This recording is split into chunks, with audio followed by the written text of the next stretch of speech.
আজকে হলো ফলহারিণী অমাবস্যা, তাই জন্য বিকেলবেলা আমি আর ভাবলাম যে যাই একটু মায়ের মন্দির থেকে মায়ের আশীর্বাদ নিয়ে আসি। তো বেরিয়ে গেলাম দুজনে, আর ওখানেই পাশেই আছে দশকর্মার দোকান, ওখান থেকে সব জিনিসপত্র নিয়ে তার আগেই বাড়ি থেকে ফল মিষ্টিগুলো কিনে নিয়ে গিয়েছিলাম আলাদা করে। মায়ের কাছে একটুখানি আশীর্বাদ নিতে গেলাম।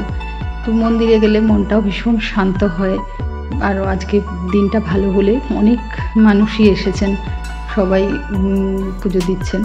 তো আমি পুজোটা দিয়ে নিলাম, নিয়ে তারপরে মায়ের আরতি হবে, এখনই ওয়েট করে যাই। পুজোটা দেখতে ভালোই লাগে, মাঝপথে না, পুজোর মাঝপথে একদম ভালো লাগে না যে ফিরে আসি। ওই জন্য মায়ের আরতি হচ্ছে, মায়ের আরতি দেখে সব পুজো পুষ্পাঞ্জলিগুলো সব কিছু দেখে তারপরে অনেক বছরের পুরনো কিছু দিদি কিছু বন্ধু তাদের সাথে দেখা হলো, সেখানে কথাবার্তা হলো, খুবই ভালো লাগলো। অনেক বছর আগে এইসব মানুষগুলো না খুব ভালো ছিল, খুব ভালো, আমাদের একদম মনের মতো, বন্ধুর মতো।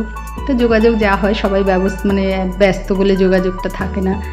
তো যাই হোক, পাশেই শিবের মন্দির ছিল, সেখানে আমরা একটুখানি প্রণাম সেরে নিয়ে বাড়ি আসবো। তার আগে আবার সবার সাথে দেখা করে এলাম।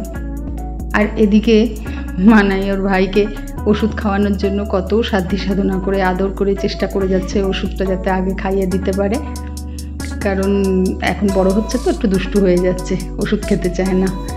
আর তারপরে আমি তাড়াতাড়ি করে রান্নাটা সেরে নিলাম, নিয়ে আমার জননী মায়ের খাবারটা আগে রেডি করে দিলাম, কারণ নাহলে রাত হলে হজমের অসুবিধা হবে। তো মাকে খাবার দিতে যাচ্ছি, তখন মা অনেক কিছু বলছে যে এরকম পুজোর কোথায় কি। আমি দাঁড়াও, আমি সব সেরে আসি, তারপরে সব তোমাকে গল্প করব, আমি আগে কাজগুলো সেরে আসি। কোথাও বেরোলে যা হয় জানোই তো, যে একটু সময়ের এদিক ওদিক হলেই সংসারের কাজগুলো কিছু পড়ে থাকে। তবে মানসিকভাবে ভীষণ শান্তিতে থাকি, ভীষণ একটা উৎফুল্ল ভাব থাকে মায়ের মন্দির থেকে ঘুরে আসার পর। তো এরপরে কোকোকে নিয়ে বেরিয়েছিল একটু বাইরে, কারণ সন্ধ্যেবেলা ওকে নিয়ে বেরোতে হয়। আজকে আর সন্ধ্যেবেলা যেহেতু হয়নি, সেহেতু রাত্রেই ওকে নিয়ে একটু বাড়ির সামনেই ঘুরিয়ে নিয়ে এসে এবার উনি যাবেন পা ধুতে।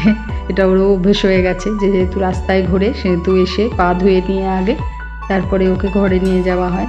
এটা ও জানে যে বাইরে যেতে হবে পা ধুতে। ঠিক আছে, আজকের মতো মিনি ব্লগটা এখানেই শেষ করছি, আবার দেখা হবে পরের ব্লগে। তোমরা খুব ভালো থেকো।